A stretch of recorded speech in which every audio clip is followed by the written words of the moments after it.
kita akan membahas sedikit tentang bantuan sosial yang didukung oleh pemerintah Kabupaten Belitung bagi masyarakat yang terdampak COVID-19.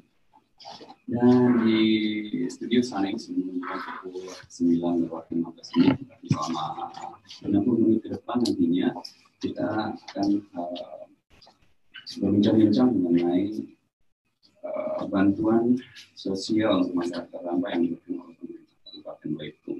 Dan hari ini juga edisi spesial karena kita kedatangan tamu yang spesial. Itu ada Bupati Belitung, selaku Ketua Gugus COVID-19 di Kabupaten Belitung, yaitu Bapak Haji Sani Slamet, Esos. Apa kabar Pak? Alhamdulillah. Baik, terima kasih. Ada juga Pak didampingi oleh Bapak Sekretaris Daerah Kabupaten Belitung selaku Ketua Harian Gugus COVID-19 Kabupaten Belitung, yaitu Bapak Haji Hendra Jaya MSI. Selamat pagi Pak. Oke.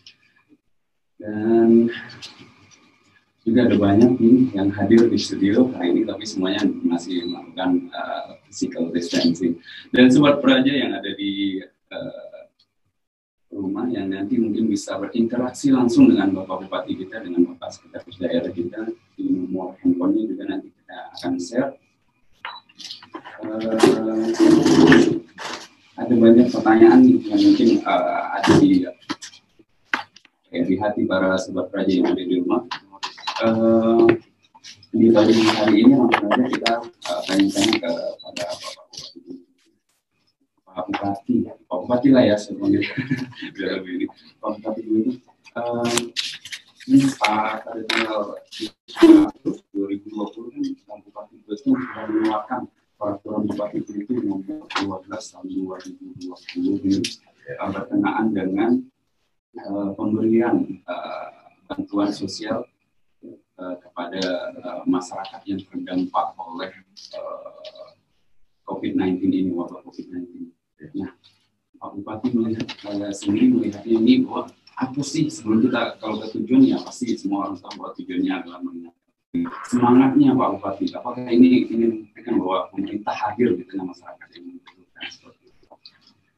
Ya, terima kasih.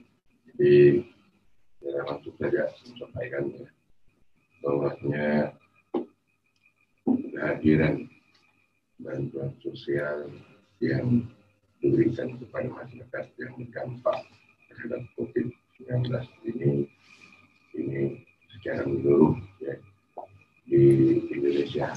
Saya kalau tahu di mungkin ada juga ya. Di Indonesia itu ya, diberikan kepada dampak terhadap COVID-19. Nah, tentunya ini menyadari bahwasanya COVID-19 ini itu adalah berdampak kepada persoalan bukan hanya kepada yang terkena virus COVID itu sendiri, tetapi efeknya juga berdampak kepada segenap masyarakat, seluruh masyarakat. Karena bagaimana kita ketahui, ya, COVID-19 ini, atau kita pakai bahasa Belitung, COVID-19 ini itu virus yang menyebar di seluruh dunia. Jadi Belitung ini menyebabkan kematian, dan dari penyebab kematian itu penyebarannya melalui yang ketahui ya, interaksi dengan manusia sama manusia. Nah, dalam hal penyebaran ini ya, untuk pencegahannya sehingga kita tidak ada yang makan itu ya, bagaimana secara medisnya yang dikenal dengan protokol kesehatan.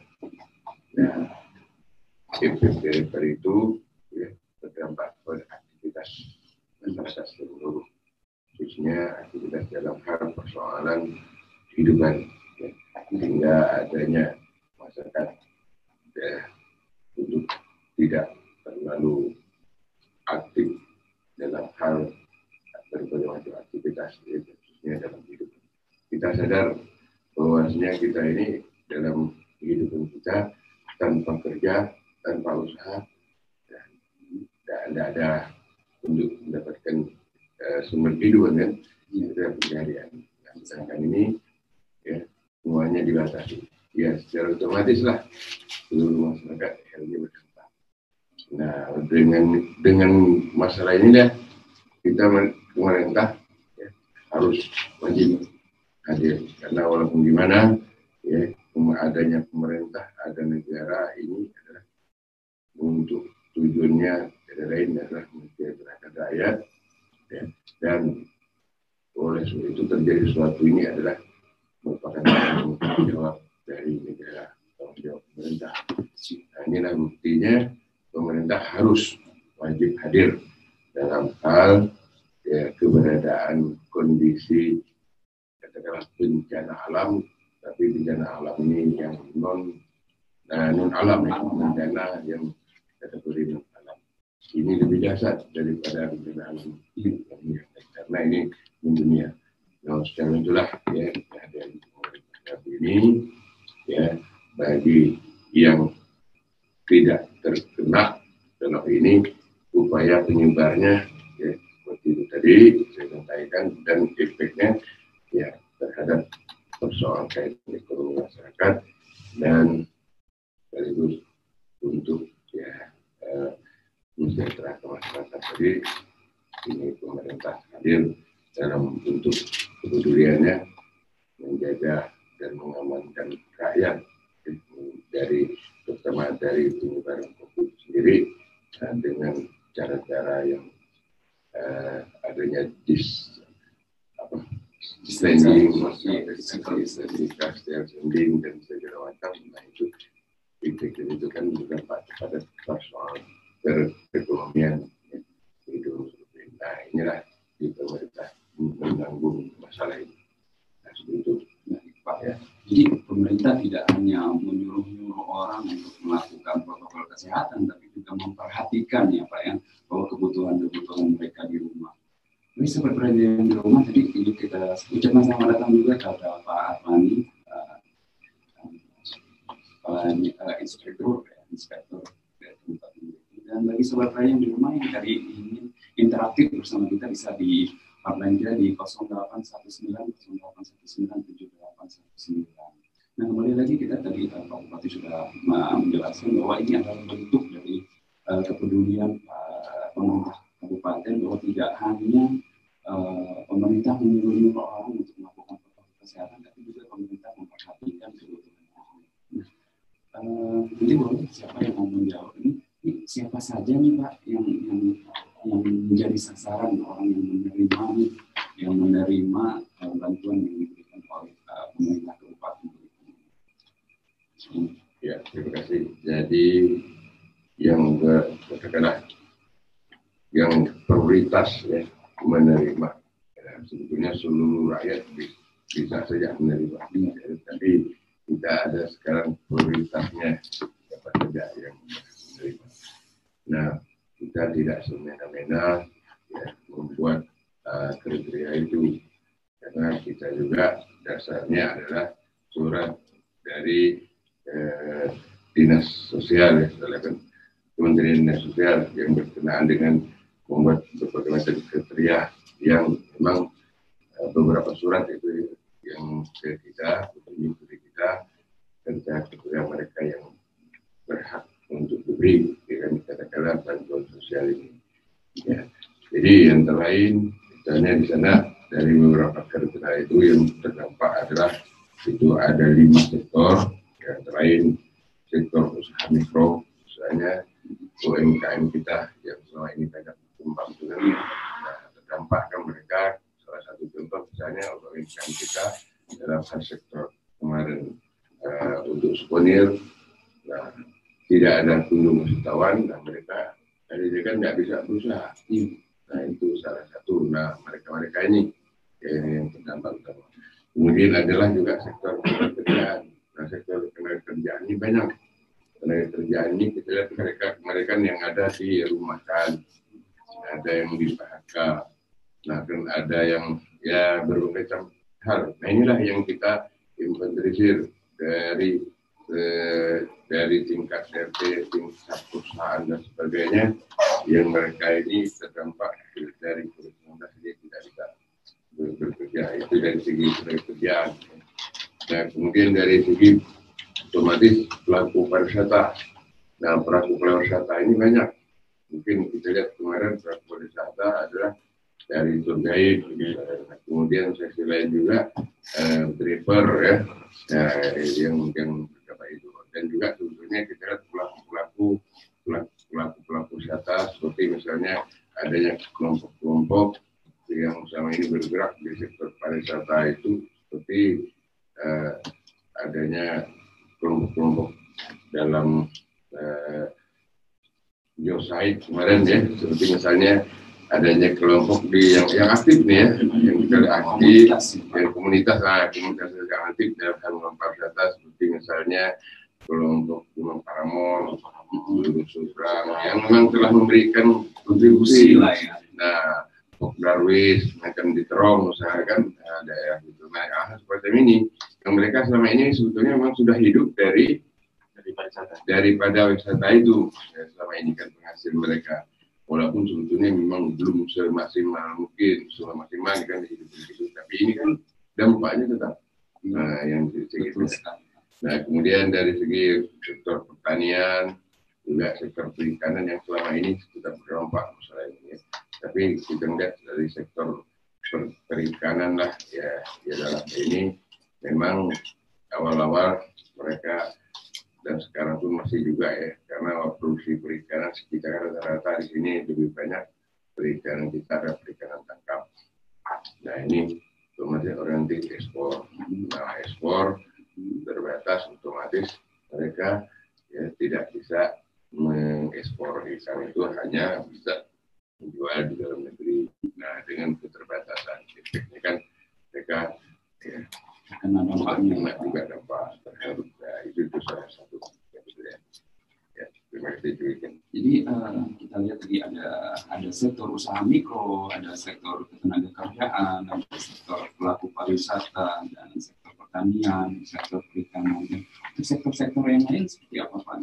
Apakah akan dilihat selanjutnya atau gimana? Ya, makanya itu ya.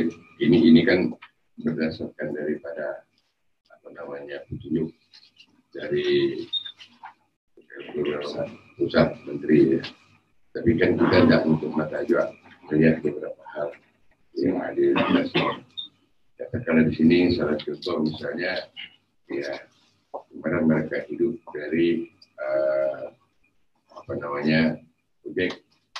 Nah ini kan kita ya, kecuali misalkan rumah makan dan sudah termasuk pariwisata.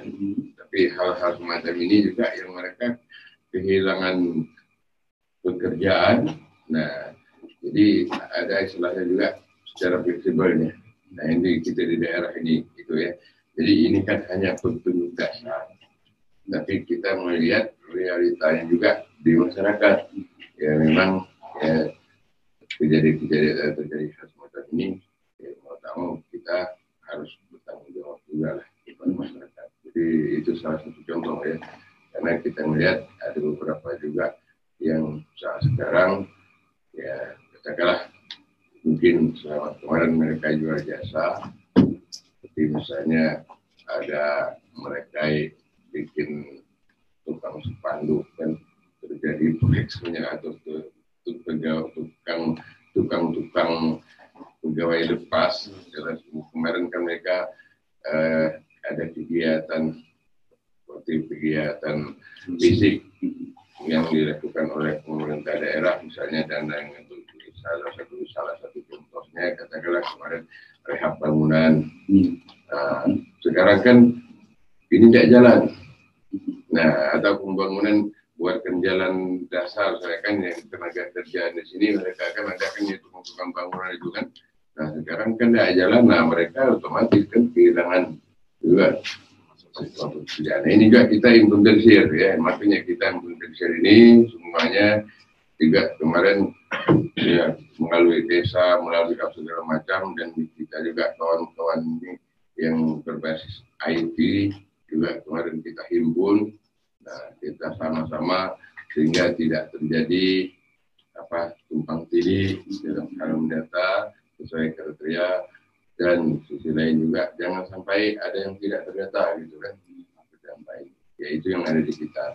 Nah, ini satu hal dia, kecuali memang sudah ini ada bantuan-bantuan yang selama ini sudah jalan ya, seperti misalnya adanya bantuan non tunai yang dari pusat itu.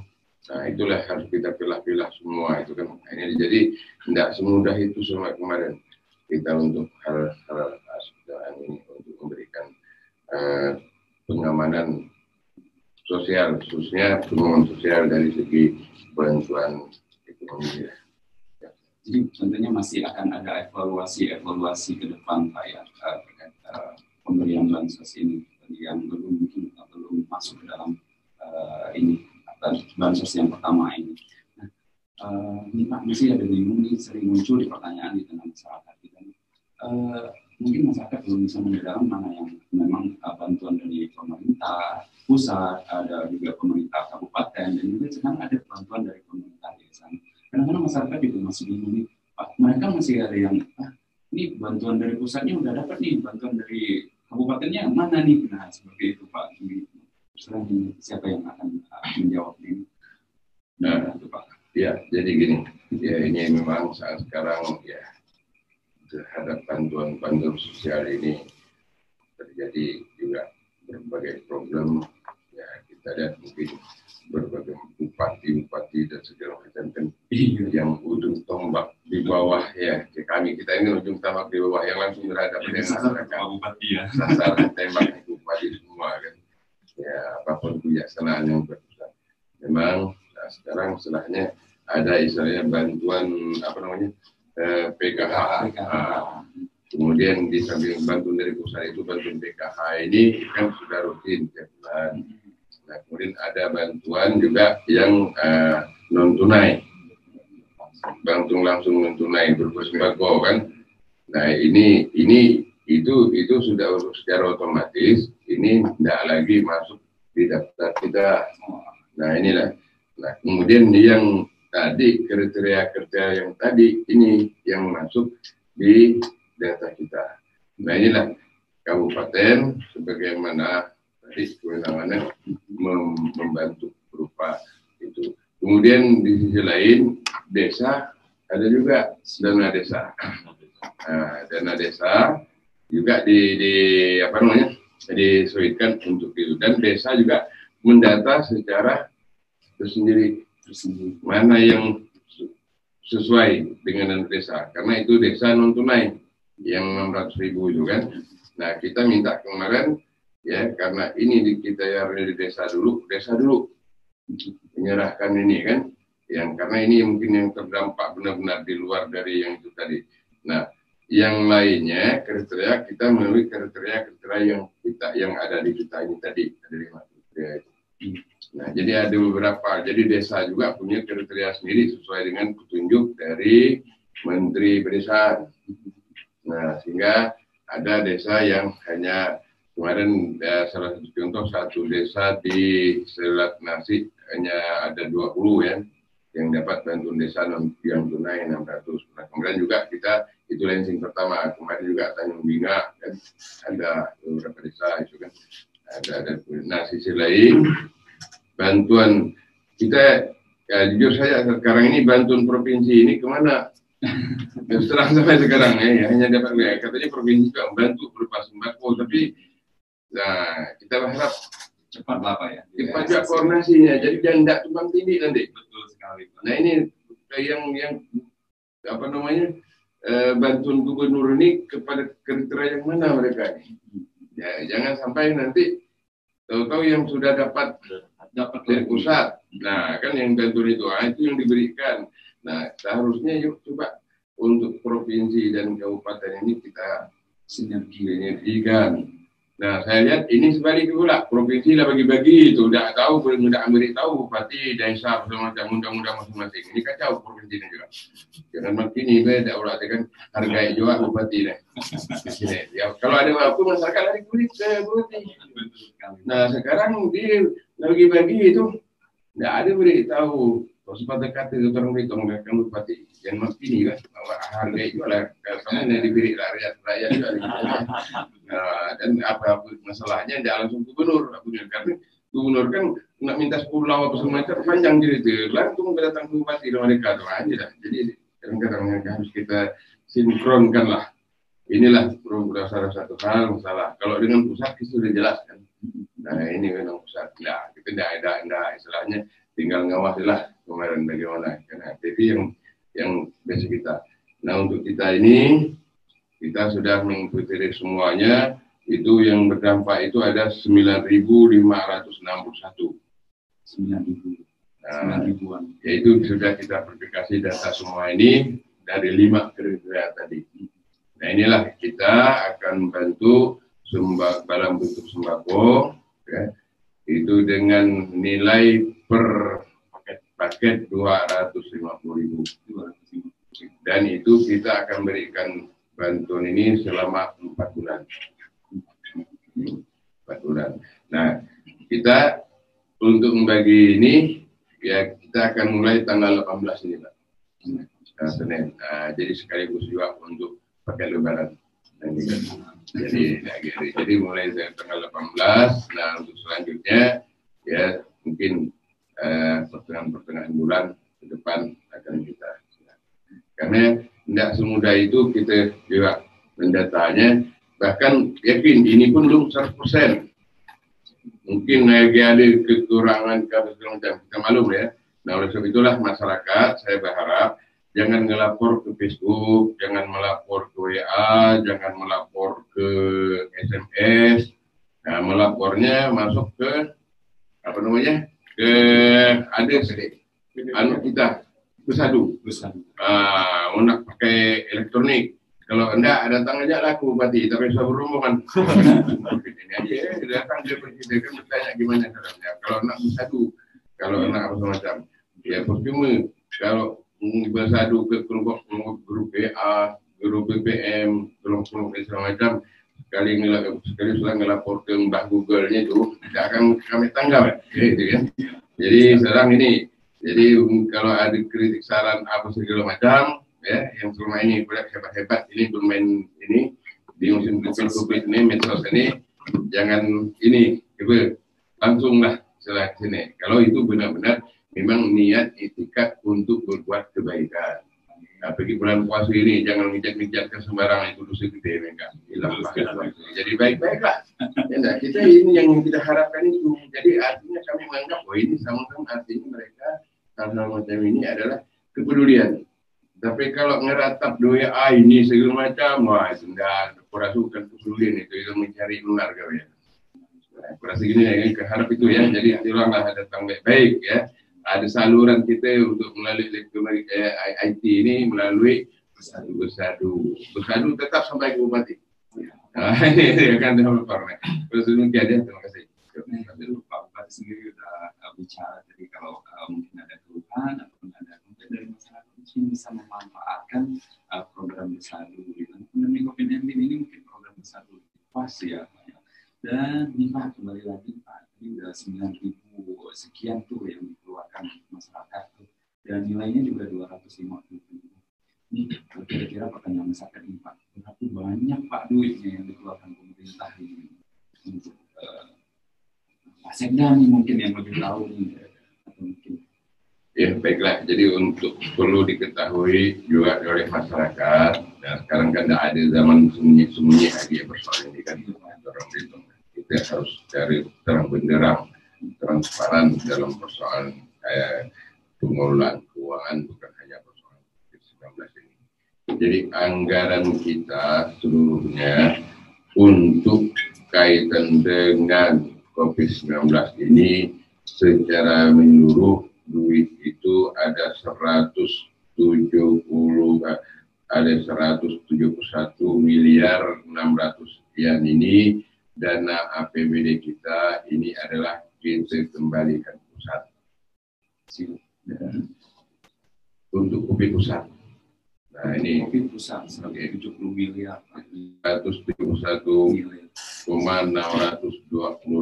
miliar ini kita serahkan, kembalikan ke pusat dana yang selama ini ditransfer ke daerah. Karena untuk pusat, bagaimana diaturnya dalam hal penanganan COVID. Dan kemudian untuk kita di Belitung, anggaran yang kita bisa suitkan, inilah totalitas. Ini semua OPD dan kita semua juga berkaitan dengan perjalanan dinas apa segala macam kita suitkan itu 28 miliar 162 juta 700 sekian. Dengan perincian penggunaannya, anggaran untuk penanganan kesehatan 5 miliar 813 juta sekian. Tidak usah sebulan 00 ya. Nah, sedangkan kedua, jadi ada tiga anggaran kita ini. Anggaran untuk penanganan ekonomi 1,5 miliar. Nah, kemudian anggaran untuk penanganan jaringan pangan sosial atau JPS yang tadi kriteria bansos itu 21 miliar per. Nah, itulah. Jadi ada perincian. Kalau masyarakat nggak tahu, ini kita kopikan gini, sebarkan. Dan dana-dana mana saja yang kita ambil, kita suitkan ini, itu ada semua perinciannya. Dan ini terlapor setiap saat. Ya, karena kita kemarin kan pernah ada terlambat sedikit ngelapor, ditunda dana-dana selanjutnya. Dan bukan kehidupan kita lambat ngelapor. Masa surat dari sana sehari ini datang hari ini ledak. Nah, gini kan juga ya. Kan mungkin gitu ya. Nah, tahu mungkin karena pusat juga sangat concern juga terhadap keuangan ini. Karena ya mungkin pusat juga ada duit. Karena duit kita kan harus tarik semua ini. Nah, mau tak mau ini salah satu hal. Tapi kita tidak perlu pemerintah ini sesama pemerintah tidak perlu jalan sama kuning keluar. Cuma persoalan inilah ya setelahnya kita yang berhadapan langsung dengan masyarakat ini harus juga menjadi pikir mereka kan. Baik, banyak sekali tadi sobat praja yang ada di rumah yang sudah Pak Bupati sudah menjelaskan bahwa konsultasi keuangan yang diberikan untuk penanganan COVID-19. Baik, mungkin kita rehat sejenak dulu. Sudah hampir 15 menit kita ngobrol-ngobrol sama Pak Bupati dan Pak Sekda dan yang lain. Baik, sebuah tembang kita hadirkan ke ruang dengar sobat praja yang ada di rumah.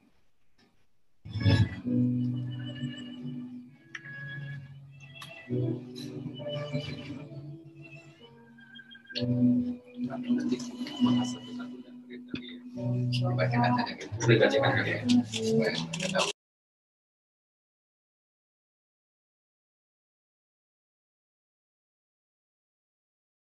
FM yang pertama dan pertama untuk semua.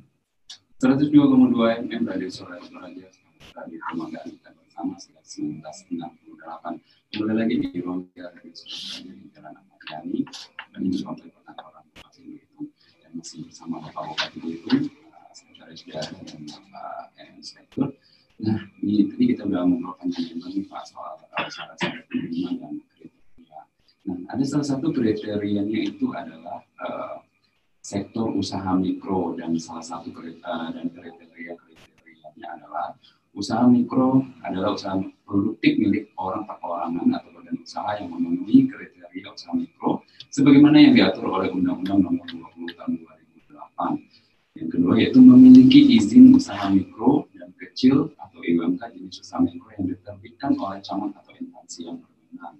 Yang ketiga adalah tidak lagi produktif atau menurun omset atau pendapatannya karena terdampak wabah COVID-19. Yang kelima adalah pemberian bantuan berdasarkan kartu keluarga yang terdampak dan terdaftar di basis data kependudukan Kabupaten Belitung dan penerima hanya berhak menerima satu bantuan dalam sembako. Nah, ini Bupati atau Pak dan berapa banyak sih Pak dari sektor usaha mikro ini yang sudah memenuhi kriteria ini? Ya, mungkin ini secara teknis ya terkait dengan itu karena OPD ini di bawah komando Pak Sekda, mungkin selama ini ngelapor langsung Pak Sekda, jadi silakan Pak Sekda untuk menyampaikan itu kita. Baik, izin Pak Bupati, terima kasih para pendengar sekalian. Tadi sudah Pak Bupati banyak menjelaskan tentang program bantuan sembako yang mana kita ketahui ditetapkan dengan peraturan Bupati nomor 12 tahun 2020 tanggal 27 April 2020 tentang pengaturan pemberian bantuan kepada masyarakat terdampak bencana non alam penyebaran wabah COVID-19 di Kabupaten Belitung.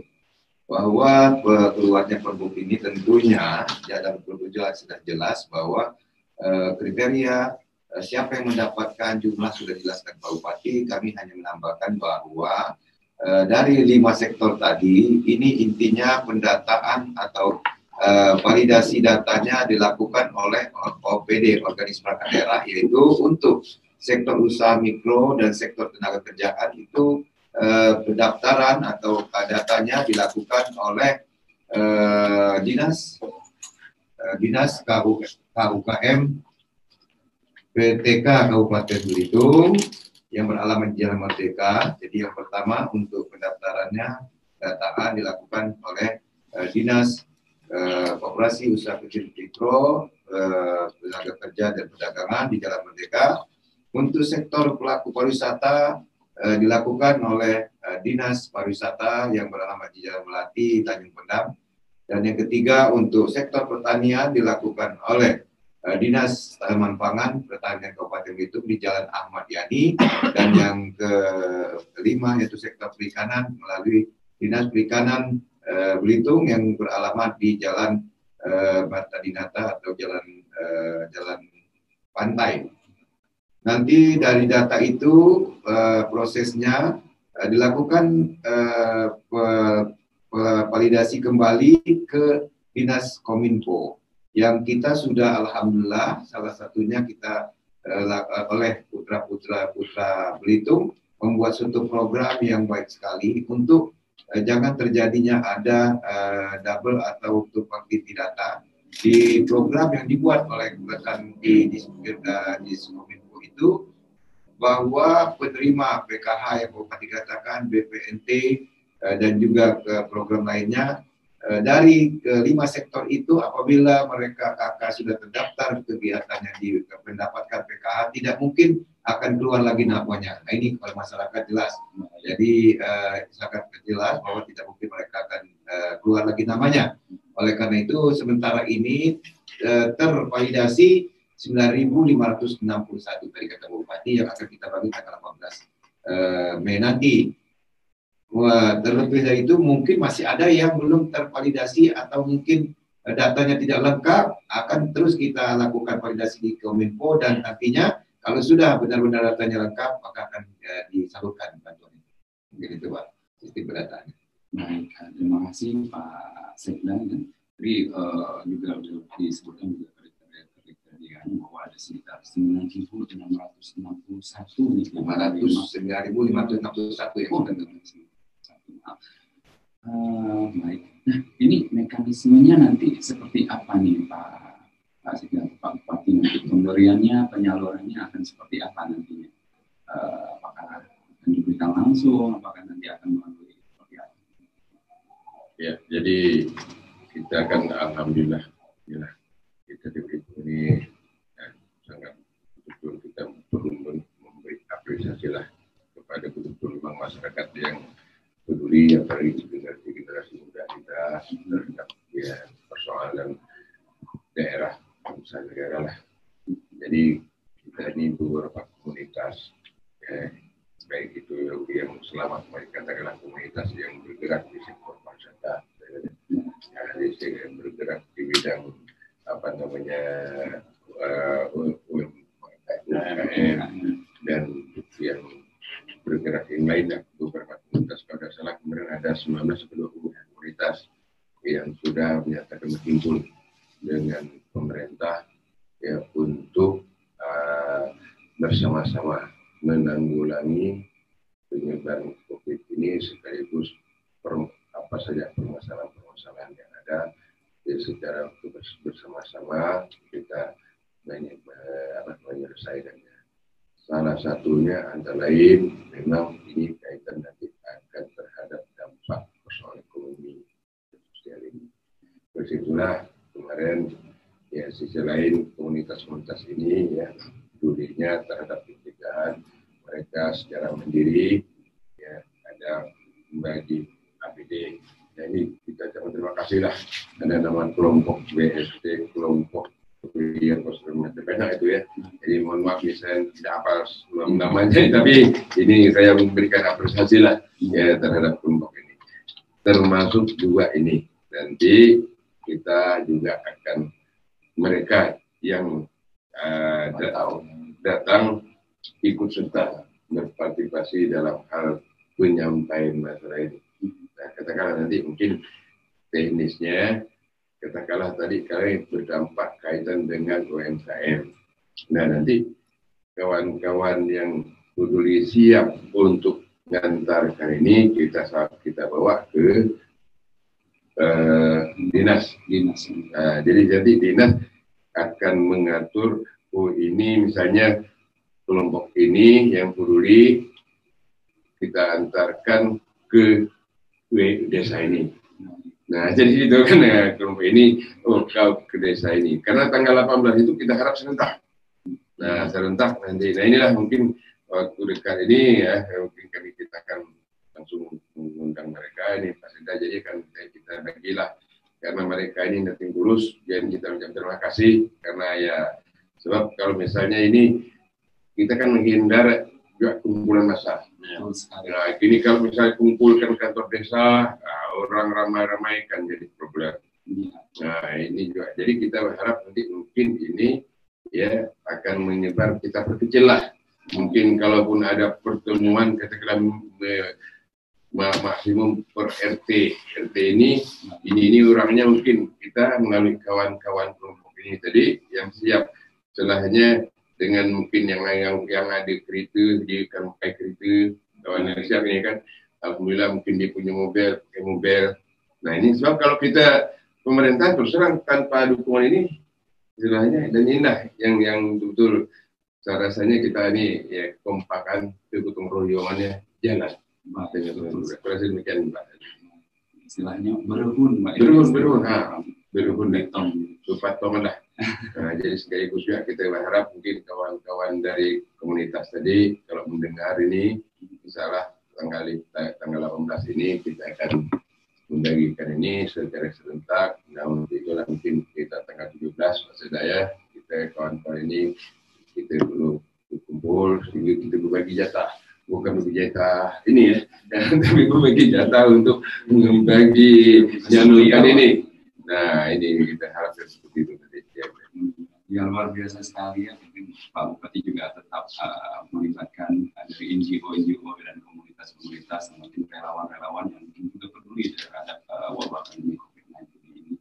Dan tentu saja ini dimaksudkan untuk mengurai daripada kerumunan warga yang nanti mungkin bisa tidak mungkin nanti ada NGO yang mau Pak kita antar nih langsung ke rumahnya Pak. Nah itu mungkin lebih bagus lagi ya Pak ya. Yang mudah-mudahan ya tidak dapat dibalas di dunia tapi dibalas di akhirat nanti. Puasa jangan banyak beramal. Betul sekali Pak. Ya boleh ibadah. Nah ini tadi kita udah panjang lebar nih hampir 1 jam kita ngobrol sama Pak Bupati. Pak Sida ada yang ingin tambahkan?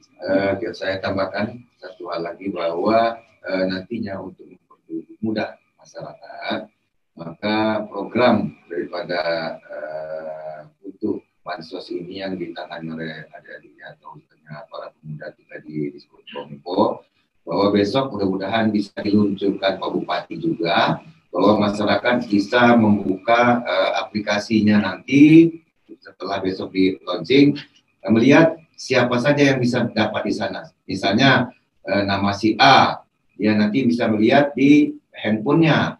Nah, saya sudah daftar, dapat atau tidak. Nanti bisa kelihatan semua itu. Nanti besok rencana Pak Bupati akan menunjukkan program itu, sehingga mereka mengetik nick misalnya. Nicknya dimasukkan, ya enggak? Dia pernah daftar, nanti dia akan keluar. Nah, itu kita kata Pak Bupati itu memberikan pelayanan yang terbaik pada masyarakat kita. Gitu. Kemudian besok diluncurkan Pak Bupati. Ini yang masyarakat nggak usah khawatir juga, nanti bisa mengecek semua, ya, untuk masyarakat gitu. Terima kasih. Luar biasa. Jadi orang Mungkin kita nak tahu akun yang masuk akun enggak, ada aplikasi gitu ya, betul. Esok baru diluncurkan. Besok akan diluncurkan. Tapi kalau sobat praja yang di rumah nanti mungkin bisa dicek sobat praja ini masuk atau tidak di daftar dari 5 kriteria yang telah disebutkan tadi. Nah, jadi intinya daripada pagi hari ini bahwa yang sudah mendapatkan PKH atau bantuan dari Kementerian Desa tidak lagi mendapatkan bantuan dari kabupaten dan sudah melalui kabupaten tidak lagi mendapatkan bantuan dari desa seperti itu. Nah, ini 1 menit atau 2 menit terakhir nih Pak Bupati, pesan dan harapannya nih untuk masyarakat para calon penerima bansos ini.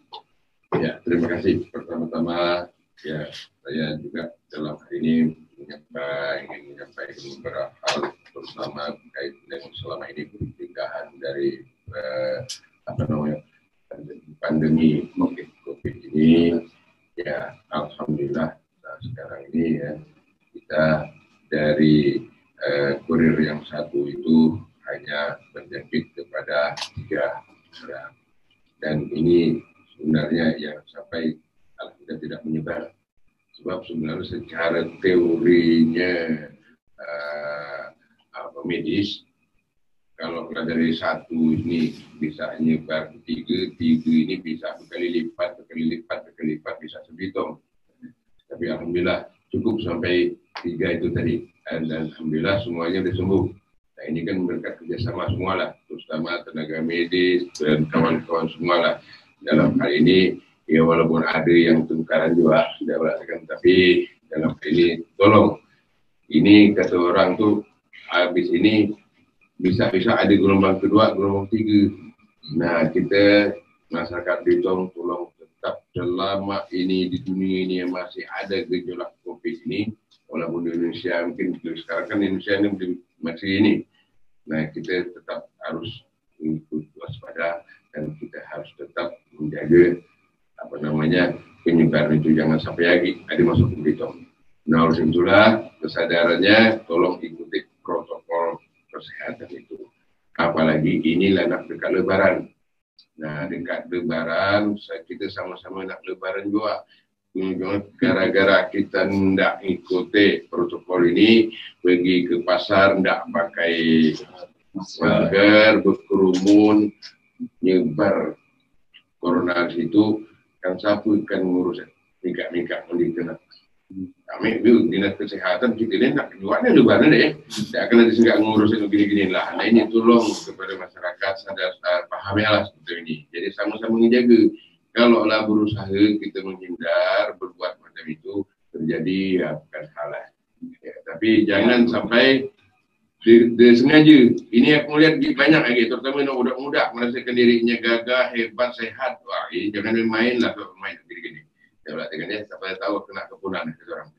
Nah, jadi tolonglah sama-sama jagalah dalam ini. Jadi hindarlah soalnya jangan sampai lagi ada masuk lagi lah masalah itu. Nah, ini salah satu. Kedua, tadi itu kita ini ya bukan Superman, ya, bukan Batman segala macam, itu yang main-main lah pokoknya. Pemerintah ini pasti ada kekurangan kelebihan dalam hal terutama menginventarisir.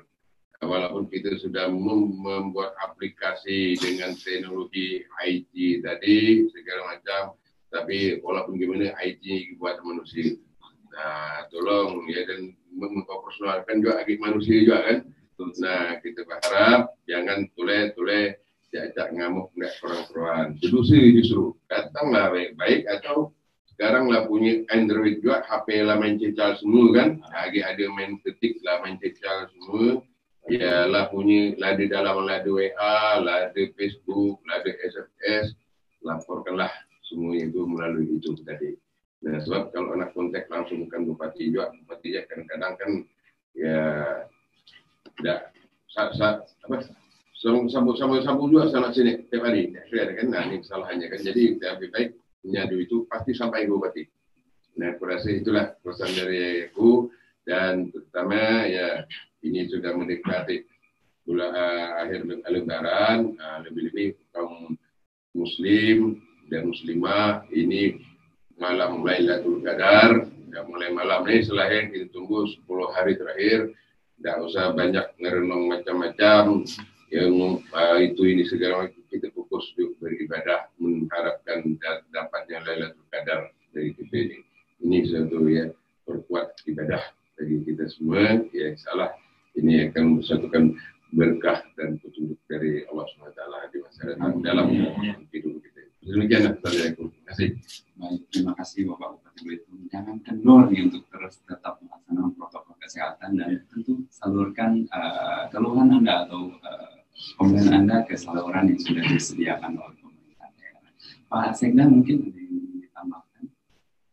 Baik, terima kasih. Nanti Pak Bupati sudah banyak bicara menyampaikan hal-halnya, dan saya menambahkan pada seluruh masyarakat Belitung tentunya kami berharap tadi sudah disampaikan ada beberapa sektor dan persyaratannya.